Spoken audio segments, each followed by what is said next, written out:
سوال ہے کہ سیدنا ابو ذر غفاری رضی اللہ تعالیٰ عنہ کون تھے اور نبی صلی اللہ علیہ وآلہ وسلم کے اصحاب میں ان کو کیا مقام حاصل ہے؟ صلی اللہ علیہ وآلہ وسلم۔ سنا ہے کہ ان کا سیدنا عثمان رضی اللہ تعالیٰ عنہ سے اختلاف ہو گیا تو انہوں نے سیدنا ابو ذر غفاری رضی اللہ تعالیٰ عنہ کو مدینہ شریف سے باہر نکال دیا اور ان کی موت بھی غریب الوطنی میں ہوئی۔ پلیز ان کے فضائل و حالات و واقعات پر کچھ روشنی ڈالیں۔ سر ابو ذر غفاری رضی اللہ تعالیٰ عنہ کے تو حالات بیان کرنے کے لیے بڑا پتھر کا دل چاہیے، اتنے سوز و گداز والی زندگی ہے ان کی۔ ہاں، جامعہ ترمذی میں حدیث ہے، نبی صلی اللہ علیہ وآلہ وسلم نے ارشاد فرمایا کہ اس نیلی چھتری کے نیچے ابو ذر غفاری سے سچا انسان کوئی نہیں ہے۔ کون کہہ رہا ہے؟ نبی صلی اللہ علیہ وآلہ وسلم، جو خود صادق اور امین ہے۔ اور جامعہ ترمذی میں ایک اور حدیث ہے، نبی علیہ السلام نے فرمایا کہ ابو ذر غفاری سے بڑھ کر کوئی عہد وفا کرنے والا اور زہد میں میری امت میں نہیں ہے۔ یہ میری امت میں عیسیٰ ابن مریم کی مثل ہے، ابو ذر غفاری۔ اور عیسیٰ ابن مریم وہ ہیں جن کے بارے میں روایتوں میں آتا ہے کہ وہ دنیا سے اتنے زاہد تھے کہ وہ برتن میں پانی بھی نہیں پیتے تھے۔ وہ کہتے تھے یہ بھی دنیا کا مال ہے، اپنے ہاتھوں میں پانی پیا کرتے تھے۔ یعنی دنیا کو 3 طلاقیں دی ہوئی تھی۔ تو نبی علیہ السلام فرمایا میری امت میں سیدنا عیسیٰ ابن مریم کی مثل زہد میں ابو ذر غفاری ہے۔ یہ لفظ ہے ابو ذر غفاری، غفاری نہیں ہے لفظ، غفاری زیر ہے اور فا کے اوپر تشدید بھی نہیں ہے۔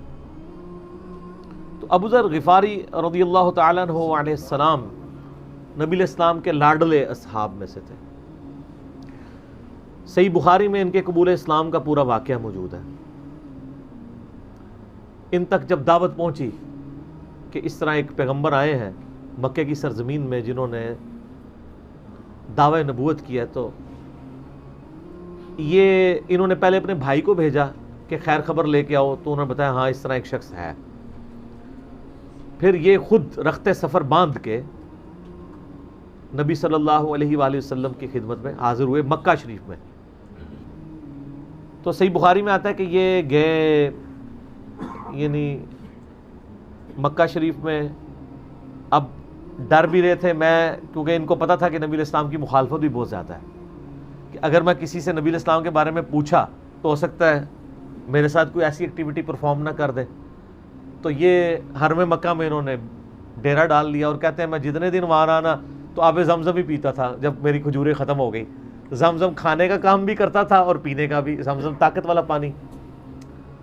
تو کہتے ہیں سب سے پہلے میری جس شخص سے ملاقات ہوئی وہ سیدنا علی ابن ابی طالب تھے رضی اللہ تعالیٰ عنہ علیہ السلام۔ تو کہتے ہیں حضرت علی نے جب مجھے آبزرو کیا نہ تو مجھے اپنے ساتھ گھر لے گئے کہ پردیسی ہے، کھانا شانا کھلایا، رات ٹھہرایا۔ کہتے ہیں نہ انہوں نے مجھ سے پوچھا کہ کس لیے آئے ہو، نہ میں نے ان کو بتایا۔ یہ میں آپ کو اخلاقیات بتا رہا ہوں کہ دعوت کا کام کتنا ٹھنڈے کر کے کرنا پڑتا ہے۔ آپ تو کہتے ہیں پہلے دن ہی کسی کو رفع الیدین شروع کرواتے ہیں، اتنا آسان نہیں ہوتا یہ۔ تو دوسرا دن بھی اسی طرح گزرا، تیسرا دن بھی۔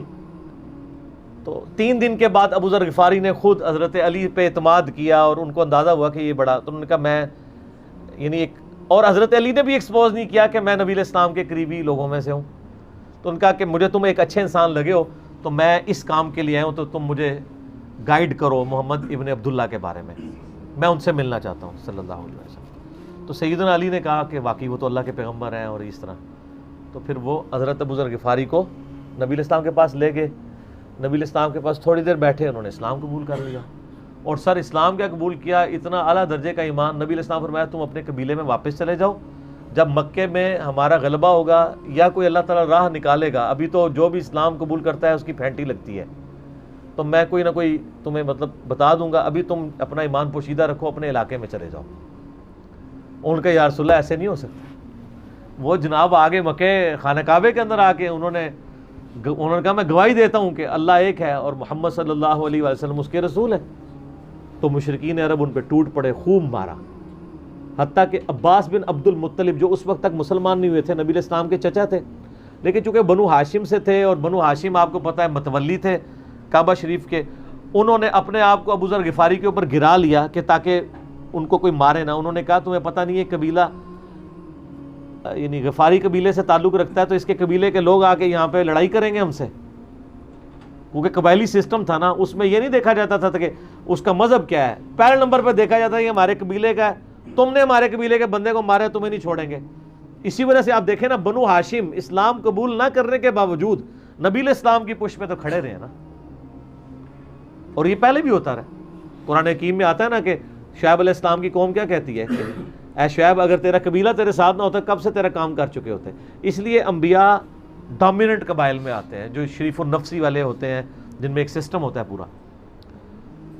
تو اور پھر جو ہے نا وہ اگلے دن پھر ابو ذر غفاری نے اس طرح کلمہ پڑھا, پھر ان کی پٹائی ہوئی, پھر حضرت عباس نے ان کو بچایا اور پھر وہاں سے یعنی وہ چلے گئے. یہ پوری حدیث صحیح بخاری میں ہے, اور بلکہ بخاری میں پورا ایک چیپٹر ہے ابو ذر غفاری کے اسلام لانے کا واقعہ. امام بخاری نے ابو ذر غفاری کا پروٹوکول یہ رکھا ہے کہ اسلام کا پورا چیپٹر بنایا ہے ابو ذر غفاری کے اسلام لانے کا واقعہ. باقی یہ درویش صفت آدمی تھے اور دنیا کو 3 طلاقیں دی ہوئی, اور وہ اس لیے کہ انہوں نے نبی علیہ السلام کو بڑا کلوزلی آبزرو کیا تھا. نبی علیہ السلام کی جتنی احادیث دنیا سے زہد اور دنیا پرستی کی مذمت پہ ہے نا, اکثر احادیث کے راوی ابو ذر غفاری ہیں. چونکہ انہوں نے نبی علیہ السلام کو بڑا کلوزلی آبزرو کیا ہوا تھا تو اس لیے وہ صحابہ کرام پہ جب دنیا کے خزانے کھول دیے گئے, اور بعض اصحاب اور بعض تابعین میں انہوں نے جب دنیا کی محبت میں غلبہ اور عیاشی کا لیول دیکھا تو ان سے وہ برداشت نہیں ہوتا تھا. انہوں نے تو نبی علیہ السلام کی صحبت کی ہوئی تھی, وہ کہتے تھے یہ دیکھو یار ہم لوگ تو فاقے کرتے تھے اور ہمارا پیغمبر ہمیں یہاں تک تعلیمات دیتا تھا کہ اے اللہ محمد اور آل محمد کو بس اتنا ہی رزق دینا کہ روح اور جسم کا رشتہ برقرار رہے. یہ حدیث بخاری و مسلم میں ہے, اور بخاری و مسلم میں حدیث ہے حضرت عمر کو نبی علیہ السلام نے ڈانٹتے ہوئے کہا جب وہ چٹائی کے نشان دیکھے, ان کا یا رسول اللہ رو پڑے کہ کیسر و کسرا تو دنیا کے مزے لوٹ رہے ہیں اور آپ اللہ کے نبی ہیں, تو آپ فرمایا کہ تم اس پہ خوش نہیں کہ وہ دنیا کے مزے لوٹیں اور تم آخرت کی سعادت لوٹو. اور لگتا ہے عمر تم پہ دنیا کی حقیقت آج بھی نہیں کھلی.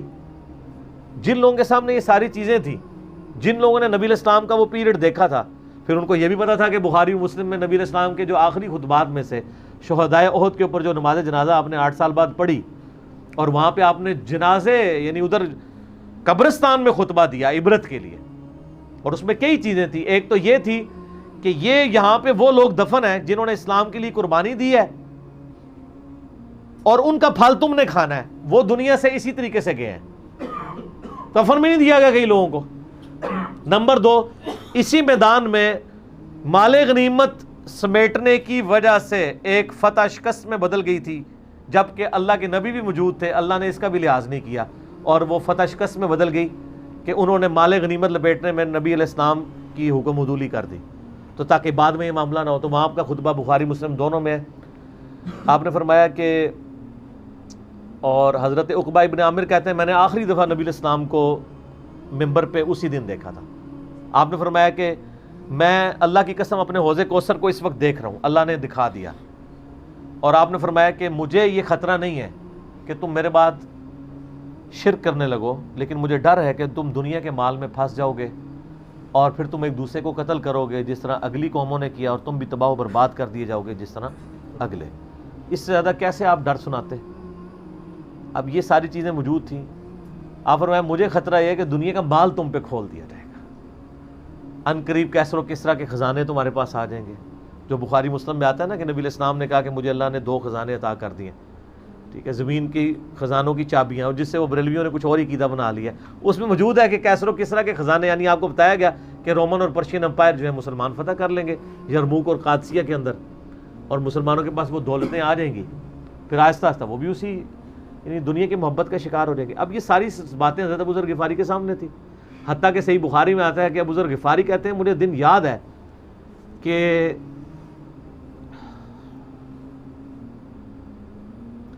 نبی علیہ السلام نے فرمایا کہ ابو ذر وہ احد پہاڑ دیکھ رہے ہو؟ تو کہتے ہیں میں نے احد پہاڑ کی طرف دیکھا اور میں یہ سوچ رہا تھا کہ ابھی مجھے آپ کسی کام کے سلسلے میں وہاں بھیجیں گے.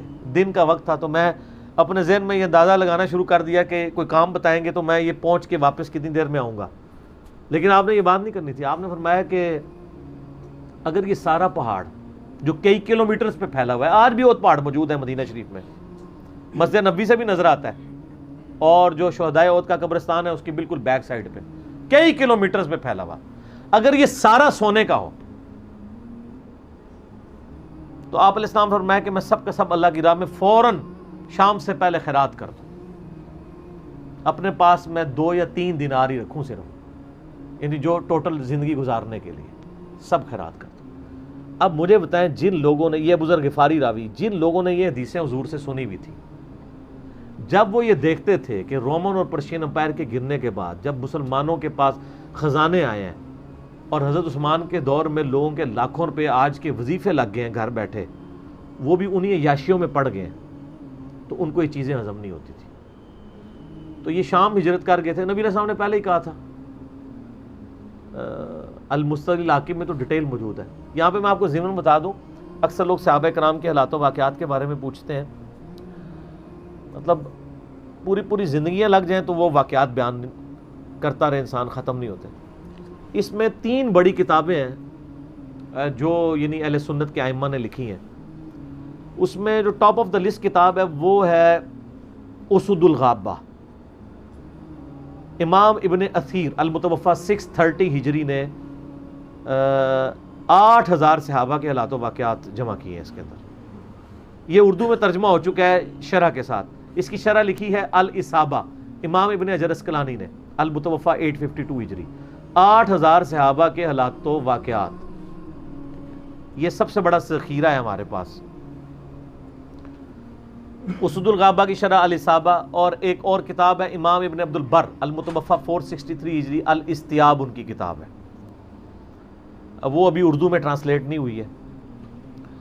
اور اس کے علاوہ فضائل صحابہ جو چیپٹر ہیں بخاری میں، مسلم میں، وہ آپ کو چند ایک واقعات ملیں گے.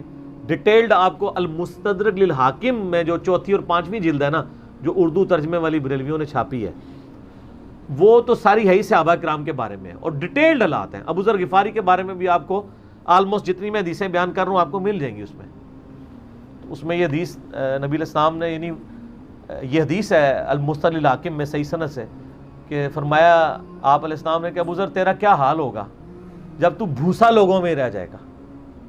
اور آپ نے یوں انگلیاں ڈالی. اور ابو ذر غفاری کا انتقال 32 ہجری میں ہوا ہے حضرت عثمان کے دور میں.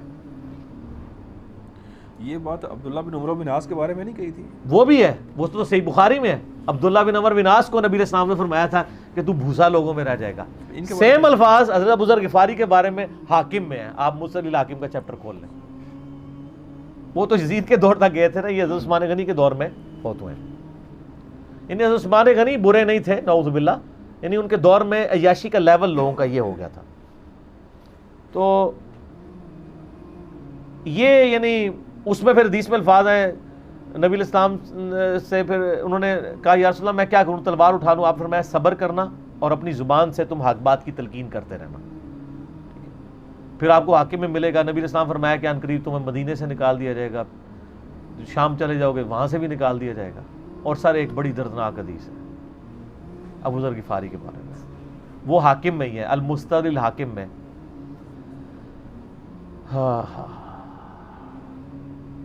غزوہ تبوک آپ کو پتا ہے ایک ایسا غزوہ تھا جس میں جو شرکت نہیں کرے گا وہ منافق ڈکلیئر ہوگا. قرآن میں فتویٰ آ گیا تھا.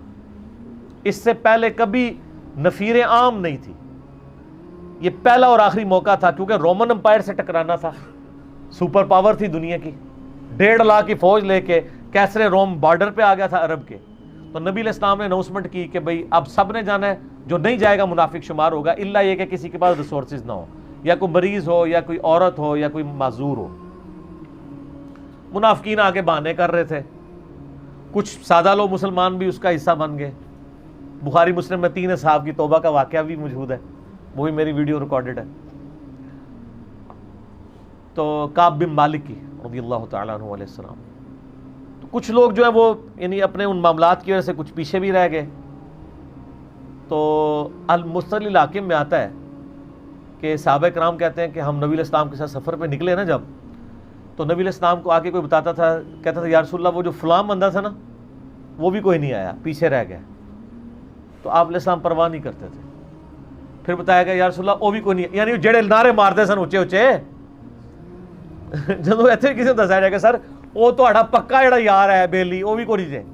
تو حضور علیہ السلام کو لوگ نا فیڈ بیک دیتے یا رسول اللہ وہ بھی غائب ہے, وہ بھی نہیں آیا. اب 30,000 کے لشکر میں آپ نے کوئی ریکارڈ تو نہیں رکھا تھا, رجسٹر تھا, لیکن کدھر 30,000 بندوں میں کدھر کوئی رکھ سکتا ہے صاحب اس طرح, یا رسول اللہ وہ بھی رہ گیا, وہ بھی. تو حضور علیہ السلام کہتے تھے ٹھیک. آپ فرماتے تھے اللہ چاہے گا تو آ جائے گا, نہیں آئے گا تو نہیں آئے. تو کسی نے کہا کہ وہ ابو ذر غفاری بھی پیچھے رہ گیا. آئے اور ابو ذر کو اس کے اونٹ نے روک لیا. اونٹ ہی نہیں اٹھ رہا تھا نا سر, وہ آپ کو گاڑی تو نہیں ہے نا جو سٹارٹ کر لیں گے آپ. اونٹ چلنے سے انکار کر دے, کوئی کر سکتا ہے؟ اور سر سفر کتنا ہے؟ 700 کلومیٹر. 700 کلومیٹر کا ریگستانی سفر آج کے دور میں بھی کرنا مشکل ہے. سائیکل پہ نہیں آپ کر سکتے, پیدل تو آپ سوچ بھی نہیں سکتے. اونٹ کے بغیر کیسے ہو سکتا ہے, جس میں آپ کو اونٹ اس لیے بھی ضروری ہے کہ اس کے اوپر آپ نے سامان لادنا ہے. پانی نہیں راستے میں پینا, ریگستان میں تو کئی کلومیٹرز تک کچھ بھی نہیں ہوتا, بھوکے پیاسے مریں گے. پھر آپ قافلے سے بھی جدا ہیں. تو ابو ذر غفاری کوشش کرتے رہے کس طریقے اونٹ, اسی دوران قافلہ نکل گیا آگے, تو وہ اونٹ اٹھا ہی نہیں ہے. تو حضرت ابو ذر غفاری نے اپنا سامان اپنی پیٹھ پہ لاد لیا, پیدل چل پڑے ریگستانی سفر میں. حاکم کی روایت ہے کہ ہم نے دیکھا دور سے ایک اکیلا شخص آ رہا ہے جس کی پیٹھ کے اوپر بورا لدا ہوا ہے. تو نبی علیہ السلام کی آپ محبت دیکھیں, آپ نے فرمایا کہ تو ابو ذر ہو جا, یعنی جو آنے والا شخص ہے تو ابو ذر ہو. یعنی حضور نے خواہش کا اظہار کیا.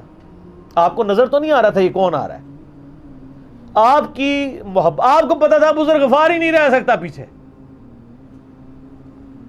تو صحابہ کہتے ہیں آپ نے فرمایا تو ابو ذر ہو جا. تو صحابہ کہتے ہیں تھوڑی دیر بعد جب وہ قریب آئے تو ہم نے پہچان لیا ابو ذر غفاری ہیں. تو جب ہم نے پہچان لیا نا تو حضور علیہ السلام نے ان کے پہنچنے سے پہلے آپ نے فرمایا ابو ذر کو دیکھو اکیلا آ رہا ہے, اکیلے ہی دنیا سے جائے گا اور قیامت دن بھی اکیلا اٹھایا جائے گا. دنیا سے کیا کہہ رہے گے. صحیح بخاری میں آتا ہے کہ حضرت عثمان غنی رضی اللہ عنہ کے دور میں چکے, یہ اس حدیث کا بھی کچھ حصہ باقی ہے, میں بعد میں بیان کروں گا, پہلے میں اس کو کنکلوڈ کر لوں کہ صحیح بخاری میں آتا ہے کہ حضرت ابو ذر غفاری شام چلے گئے تھے. وہاں پہ چونکہ گورنر تھے حضرت معاویہ رضی اللہ تعالیٰ عنہ. وہ قرآن کی وہ جو سورہ توبہ کی آیات ہے نا کہ جو لوگ سونا اور چاندی جوڑ کے رکھتے ہیں یہ گرم کر کے ان کی پیٹھوں پہ, ان کے ماتھے کے اوپر لگایا جائے گا قیامت والے دن. تو وہ یہ آیت پڑھا کرتے تھے اور حضرت معاویہ سے ان کا جھگڑا رہتا تھا کہ تم لوگ جو یہ مال جوڑ رہے ہو نا اور یہ اتنے خزانے تم لوگوں نے بنا لیے ہیں, یہ نبی علیہ السلام کی تعلیمات کے خلاف ہے.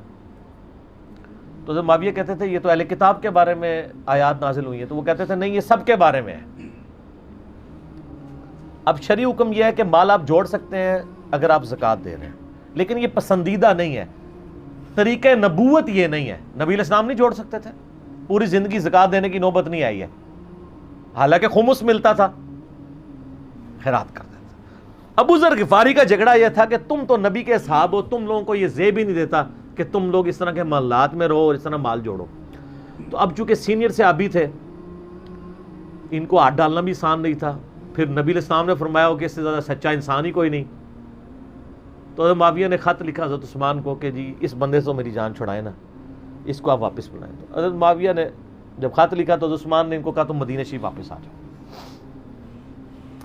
مدینہ شریف جب یہ واپس آئے تو صحیح بخاری میں آتا ہے کہ لوگوں کا جھمگٹا لگ گیا ابو ذر غفاری کے گرد. لوگوں کو پتا تھا یہ تو بڑا یعنی زہد والا بندہ ہے. تو ابو ذر غفاری وہی حدیثیں سنایا کرتے تھے کہ حضور نے فرمایا یہ پہاڑ سونے کے برابر ہو تو میں خیرات کر دوں گا. جبکہ باقی صاحب کہتے تھے کہ مال جوڑنا جائز ہے اگر زکوٰۃ کوئی دیتا رہے. وہ یہ کہتے تھے کہ یار یہ تم لوگوں کو تو زیب نہیں نہ دیتا, یار تم لوگ تو یہ باتیں نہ کرو, تم لوگ نبی کی صحبت یافتہ ہو, تم لوگوں کو تو زہد ہونی چاہیے تم لوگوں کی زندگی میں.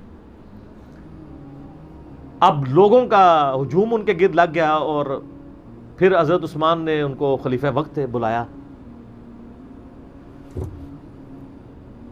اور کہا کہ یار تو خود ہی مدینہ شریف چھوڑ کے یہاں سے چلا جا، تیری وجہ سے فتنہ کھڑا ہو رہا ہے۔ تو حضرت عثمان نے کہا میں نے تو نبی علیہ السلام سے سنا تھا کہ حکمرانوں کی اطاعت کرنا، صبر کر لینا۔ تو ایک زبدہ نامی کا ایک گاؤں تھا مدینہ شریف کے پاس، شہر سے ہٹ کے، تو وہ پھر وہاں پہ ہجرت کر گئے۔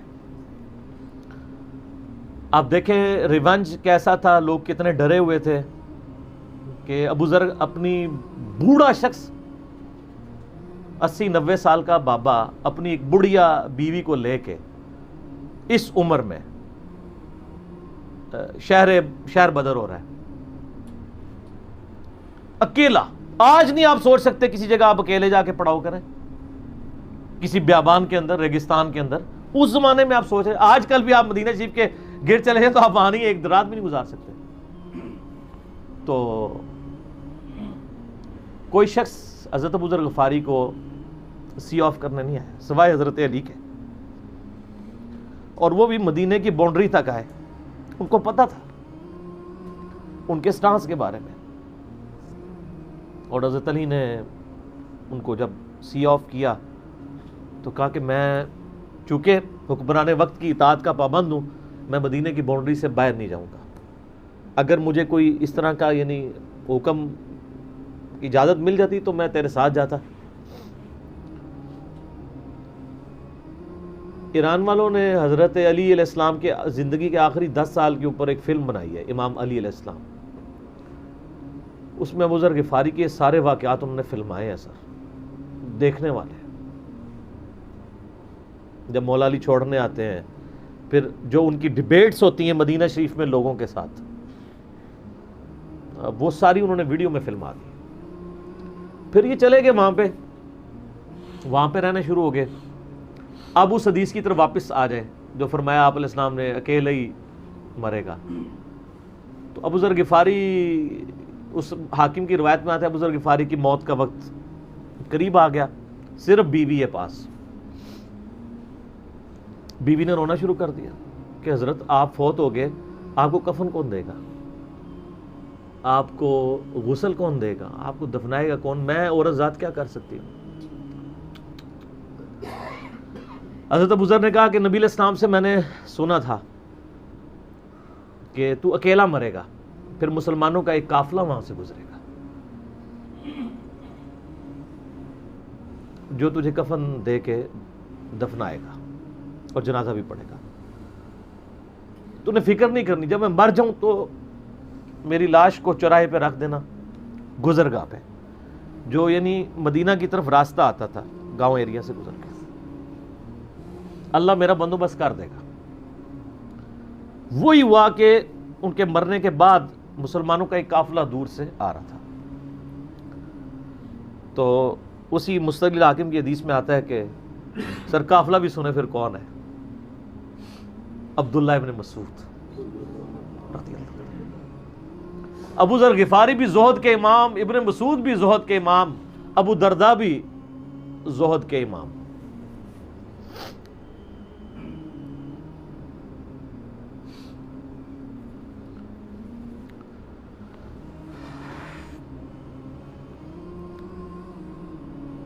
ابن مسعود رضی اللہ تعالیٰ عنہ جب وہاں پہ رکے، ان کو تو نہیں پتا تھا یہ کون ہے،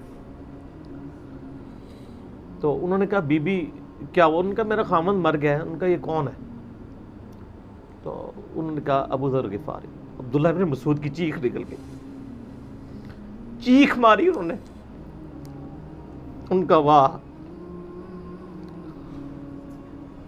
اللہ کے نبی نے فرمایا تھا کہ ابو ذر اکیلا آ رہا ہے تبوک کے موقع پہ، دنیا سے بھی اکیلا جائے گا، اور قیامت الدن بھی اکیلا اٹھایا جائے گا۔ یعنی اب اسی سرزمین سے ہی اس نے اٹھنا ہے نا، ہر بندے نے اپنی قبر سے اٹھنا ہے، یعنی وہ مسلمانوں کے قبرستان میں بھی دفن نہیں۔ ایک یہ جو مزار کی رٹ لگائے پھرتے ہیں، میں ان سے پوچھتا ہوں تمہارے بابوں کی کیا اوقات ہے، ابو ذر غفاری کا مزار دکھاؤ کدھر ہے۔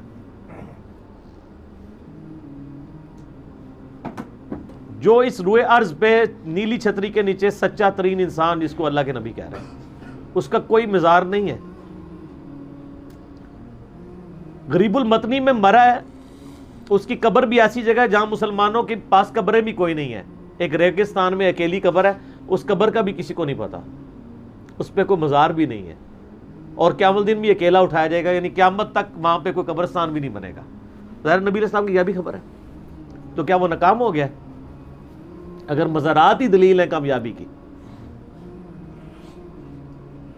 تو عبداللہ ابن مسعود رضی اللہ تعالیٰ نے ان کو غسل دیا، کفن دیا اور دفنا دیا. یہ پوری ڈیٹیلز آپ کو المستدرک الحاکم میں مل جائیں گی. تو ابو ذر غفاری ان چند شخصیات میں سے ہیں جن میں پوری امت کا اتفاق ہے ان کی نیکوکاری کے اوپر. شیعہ بھی ان کو بہت رسپیکٹ دیتے ہیں، اہل سنت بھی دیتے ہیں، صوفیاء کے ہاں بھی ان کو امام مانا جاتا ہے زہد کی وجہ سے. آپ تصوف کی جتنی کتابیں پڑھیں، چاہے امام غزالی کی ہوں، رسالہ الشیریہ پڑھیں اور لوگوں کو بھی پڑھنا شروع کریں، تو ابو ذر غفاری آپ کو زہد کے امام کے طور پہ ملیں گے کہ ان کی زندگی میں یعنی یہ زہد تھا کہ انہوں نے کس طرح کی زندگی گزاری ہے. سر لوگ مجمع میں مرتے ہیں، ان کو یاد کوئی نہیں کرتا،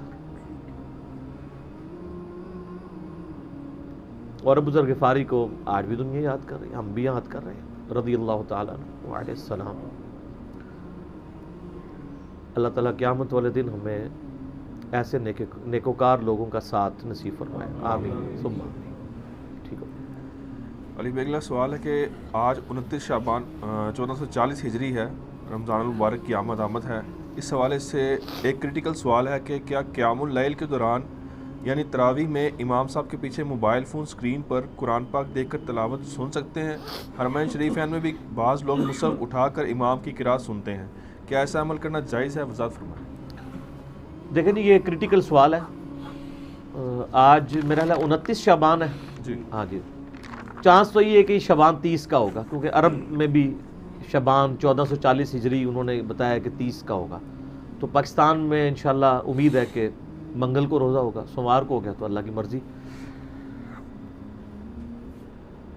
تو رمضان مبارک میں عموماً جو لوگ یعنی عربی کا ترجمہ نہیں جانتے ہوتے، ان کی خواہش یہی ہوتی ہے کہ نماز میں کنسنٹریشن کے لیے مصحف کو ہاتھ میں پکڑ لیں، کم از کم چلیں ہم عربی پتہ لگتی رہی کیا پڑھ رہے ہیں. اور ترجمے والا قرآن ہو تو بندے کو اتنا ٹائم بھی مل جاتا ہے کہ وہ نیچے ترجمہ بھی دیکھ سکتا ہے. اور آج کل تو اس سے بھی زیادہ آسانی ہو گئی ہے کہ اسمارٹ فونز ہیں لوگوں کے پاس، اس کو اگر ایئر فلائٹ موڈ میں کر لیا جائے، کیونکہ اگر آپ ایئر فلائٹ موڈ میں نہیں کریں گے اور بیچ میں اپنے میسیجز بھی آنا شروع ہو جائیں گے تو پھر ایک عجیب تماشا ہی لگ جائے گا نا. تو قرآن پاک کھول کے وہ پڑھ سکتے ہیں.